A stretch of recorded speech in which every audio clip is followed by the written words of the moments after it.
Como hoje é Dia das Mães, eu queria conversar um pouquinho sobre esse assunto. E sabemos que comemorar o Dia das Mães é uma atitude bela, é uma atitude justa. A mãe, às vezes os pais ficam um pouco assim, né, enciumados, né? Dizendo, pastor, por que no Dia das Mães faz uma festa, entrega presente, tem pregação, no Dia dos Pais passa batida? Elas merecem, não é verdade? Elas merecem. A gente também pode sim comemorar o Dia dos Pais, mas é bem certo que sempre as mães, elas exercem um papel maior, um papel indisputável. Por isso que você vê o movimento do comércio no Dia das Mães e Dia dos Pais. Não se compara. Não se compara. Então, as mães merecem todos os nossos elogios, todas as nossas apresentações, as nossas admirações. E eu espero que eu já vi algumas mães, alguns filhos que trouxeram as mães hoje, ou as mães trouxeram os filhos no culto. E eu quero lembrar então da história de Joquebede. Fiquei pensando numa mãe para refletir com a igreja nessa oportunidade. E me lembrei dessa bonita história da mãe de Moisés. Uma mãe chamada Joquebede. Aí você fala assim, pastor, mas no capítulo 2 não aparece o nome dela. E realmente, em Êxodo capítulo 2, do verso 1 a 10, fala que foi um homem da casa de Levi e casou com uma descendente de Levi. Não aparece o nome dela. Mas a referência está em Números 26:59, que fala o nome dela. Fala, a mulher de Arão chamava-se Joquebede. E fala que ela teve filhos, Arão, Moisés e Miriam. Então o nome dela está registrado na Bíblia. Está registrado em duas passagens da Bíblia, em Êxodo e em Números. Quando fala da genealogia de Moisés em Êxodo, fala o nome dela. E aqui em Números também fala o nome dela, Joquebede.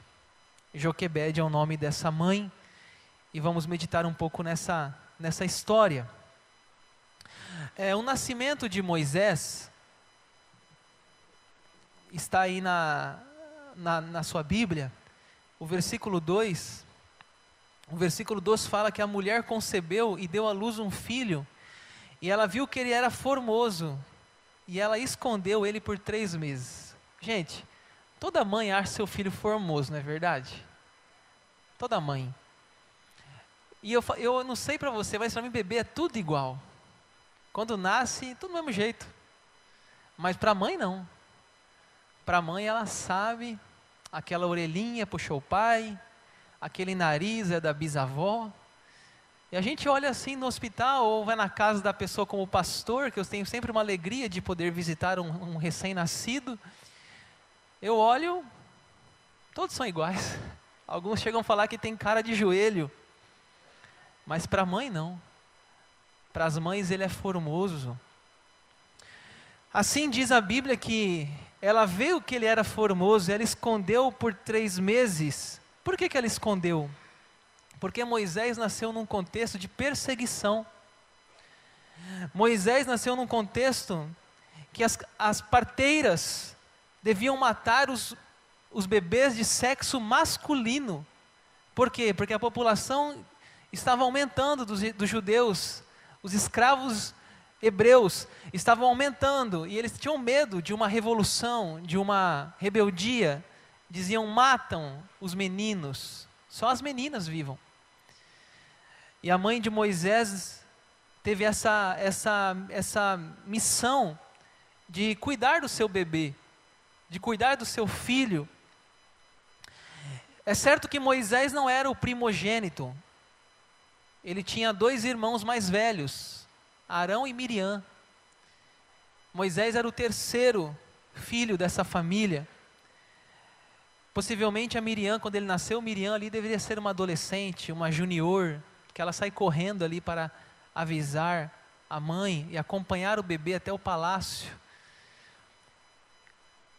Mas tinha um problema, que aquele menino tinha que ficar quieto. As parteiras, diz a Bíblia, obedeceram a Deus. Isso está um pouquinho antes. Elas obedeceram a Deus. Elas não mataram. Isso está no capítulo 1, versículo 15. Elas não mataram. Mas tinha um segundo desafio: como um bebê fica quieto. Imagine os soldados passando revista, os soldados andando pelo acampamento dos escravos da favela dos judeus, e os pais dizendo: silêncio. Se entrar um soldado aqui e ver um bebê do sexo masculino, é morte. Silêncio. Para de mandar esse bebê parar de chorar. Cala a boca dessa criança. Dizia o pai, escondendo. Mas Joquebede, ela tem uma ideia que eu considero maravilhosa.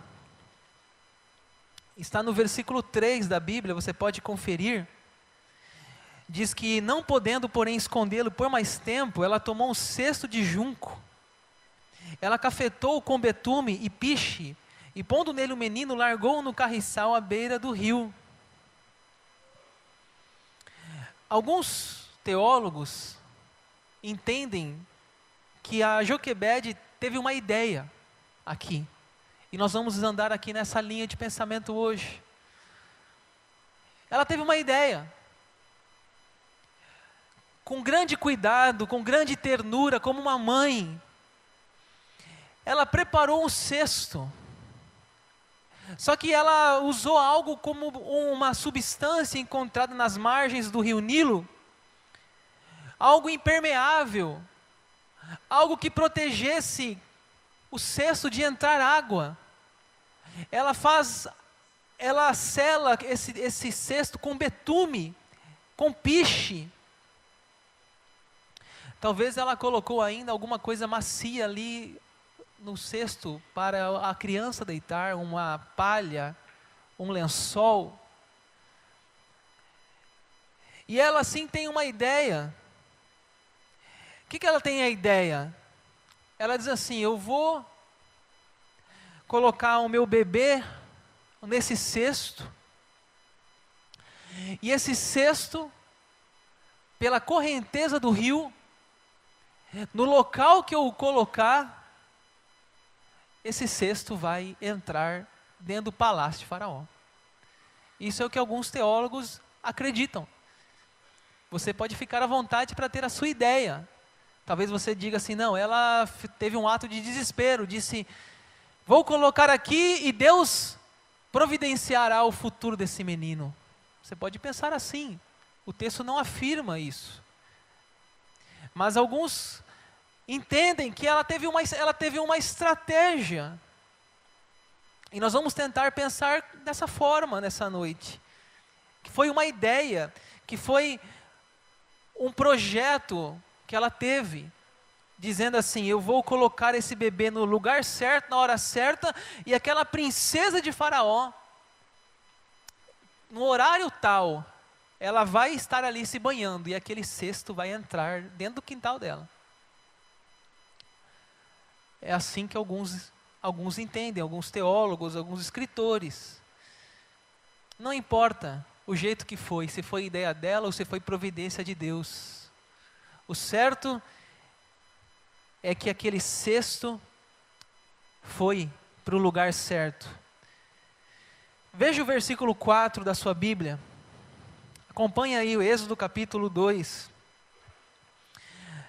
Por que os teólogos acham que foi uma estratégia? Porque o texto diz que a irmã do menino ficou de longe para observar o que lhe haveria de suceder.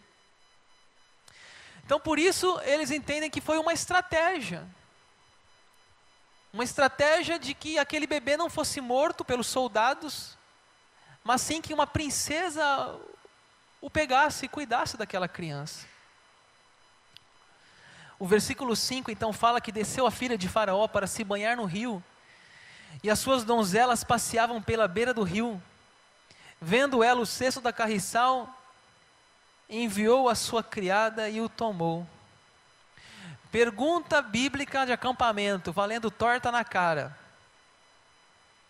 Quem pegou Moisés no cesto de junco? Letra A, Joquebede. Letra B, a princesa. Letra C, a criada. A turma vai na B. A princesa errou.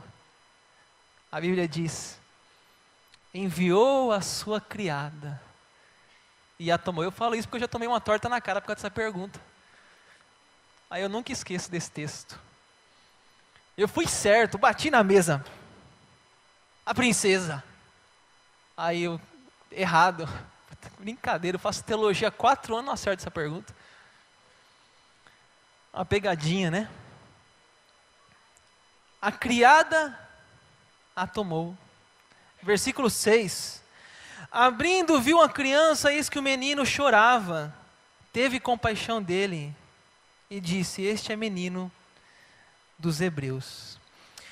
Tinha uma declaração de fé dos egípcios, que eles repetiam isso. Eles diziam assim: não afligi homem algum, não recusei leite às crianças de peito. Vou repetir. Não afligi homem algum e não recusei leite às crianças de peito.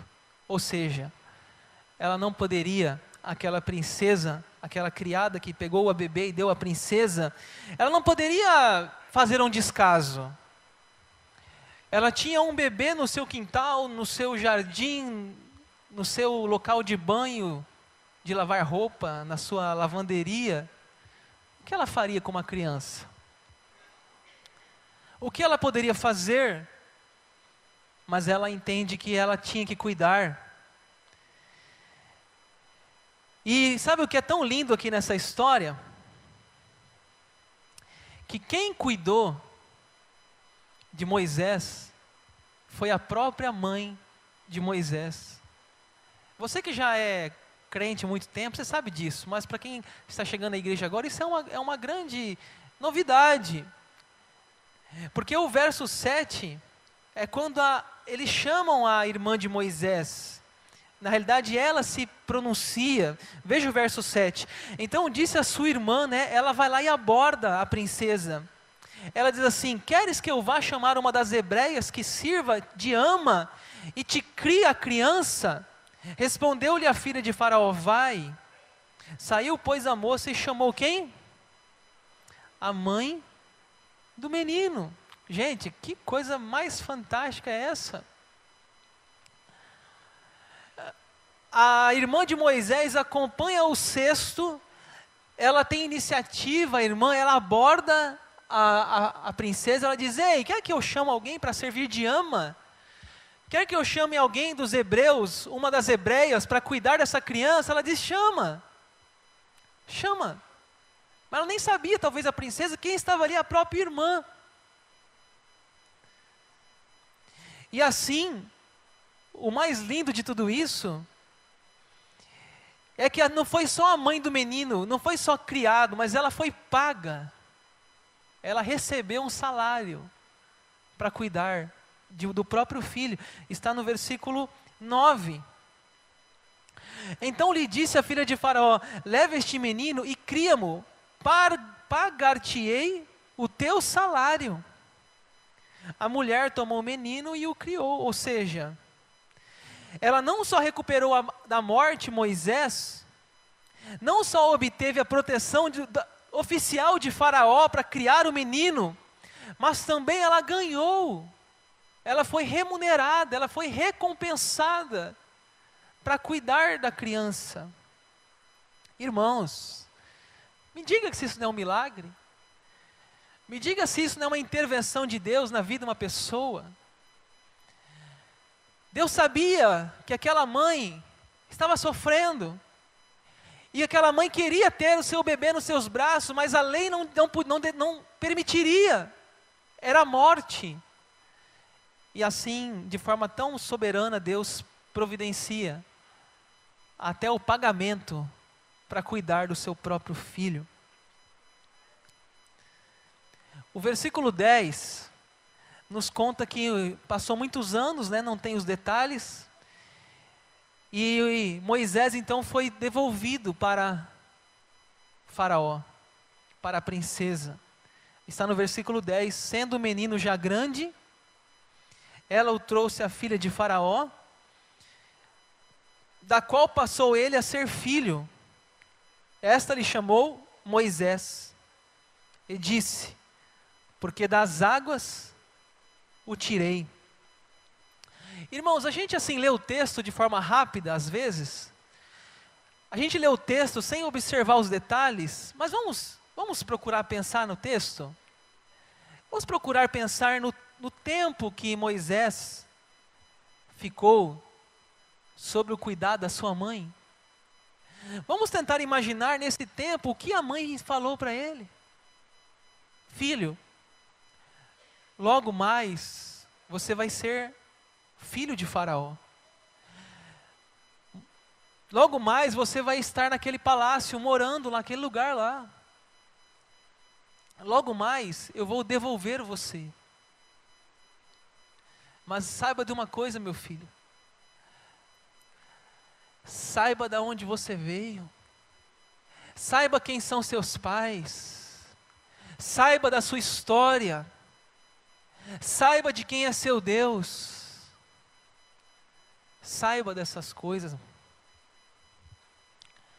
E você imagina então Moisés entrando numa casa nova, estranha. Saindo da favela para o palácio. De escravo a príncipe. Imagine Moisés, noite após noite, na privacidade do palácio real, as lágrimas molhando os seus lençóis, dizendo: o que eu faço aqui? Por que eu estou nesse lugar? Cadê a minha mãe? Cadê a minha irmã? Cadê o meu irmão? Cadê o meu pai? Cadê os meus amigos? Por que estou aqui? Por quê? Com certeza sua mãe sofreu também. Apesar de grata a Deus por ter convivido, educado, mas um dia ela teve que devolver. Um dia ela teve que entregá-lo. Um dia ela teve que devolver o seu filhinho, tirando do bairro pobre que habitavam os escravos hebreus, tirando daquela casa humilde e levando ele para um palácio. Para um palácio. O que falar, gente, dessa relação mãe e filho? O que dizer dessa experiência tão necessária na vida do ser humano, de ter uma mãe?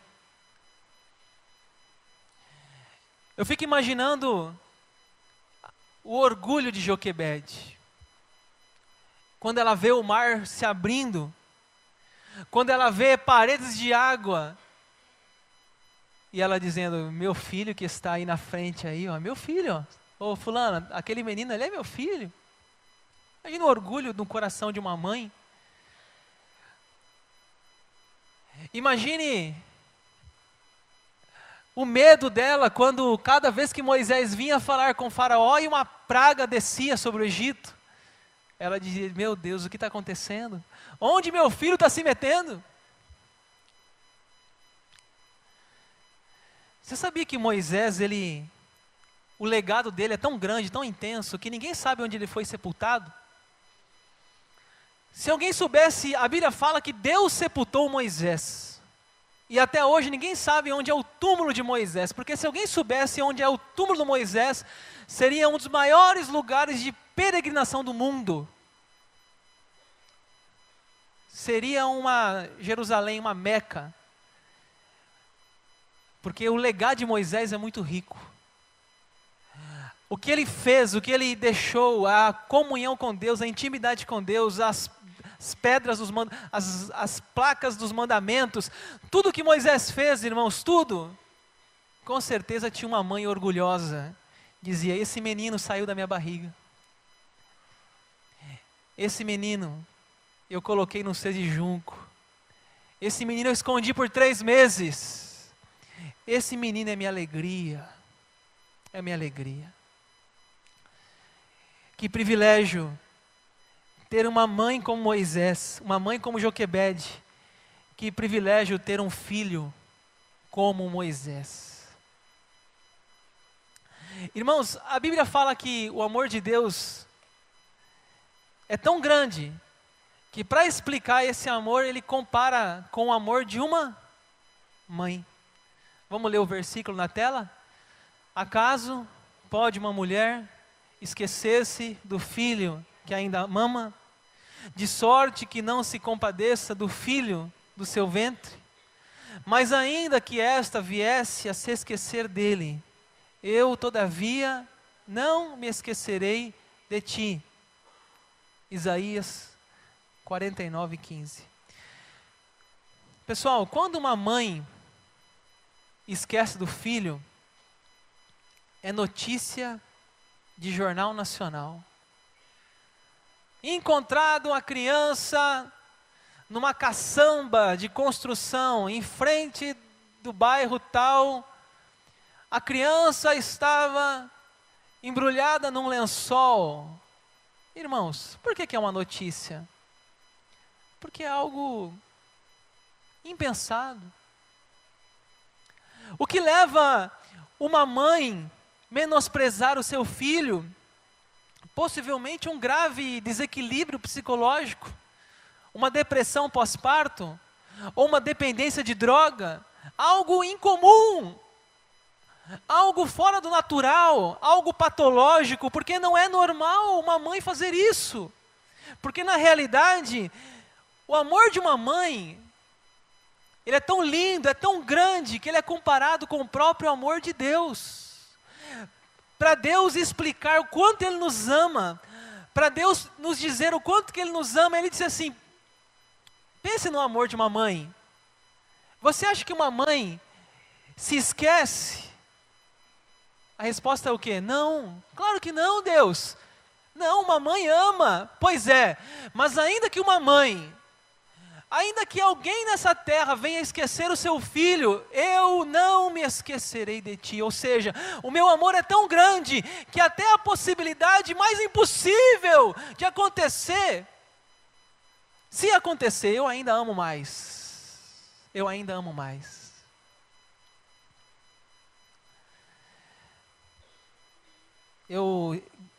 Esses dias eu li um poema. Rodrigo, dá para jogar um pouquinho mais para mim aqui, retorno? Eu estou forçando a voz. O mundo não é maternal. Achei tão lindo esse texto. Não sei se você viu.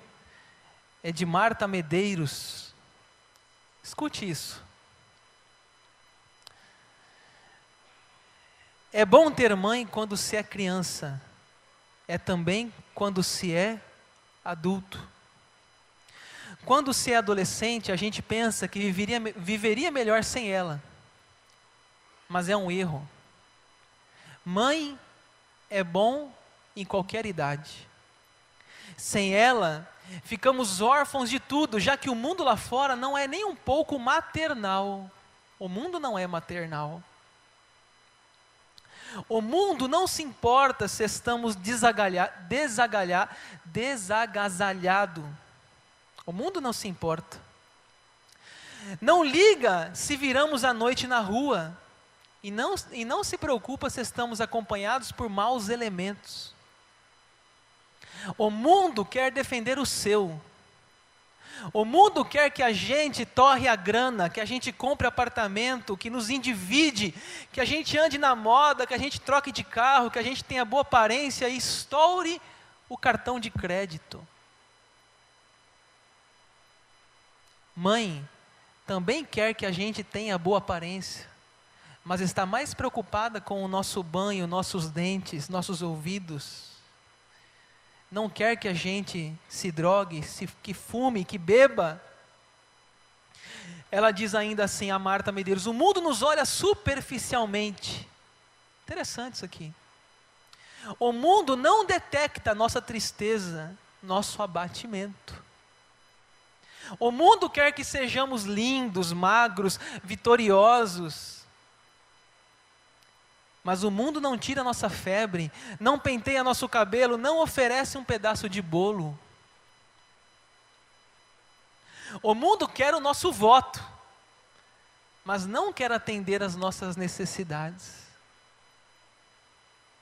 O mundo não tem doçura, não tem paciência, não escuta. O mundo pergunta quantos eletrodomésticos tem em casa, qual o nosso grau de instrução, mas não sabe nossos medos da infância, as nossas notas no colégio e o nosso primeiro emprego. Mãe é de outro mundo, sofre no lugar da gente, se preocupa com os detalhes, tenta adivinhar nossas vontades. E ela encerra dizendo assim: mãe é de graça. Mãe é de graça.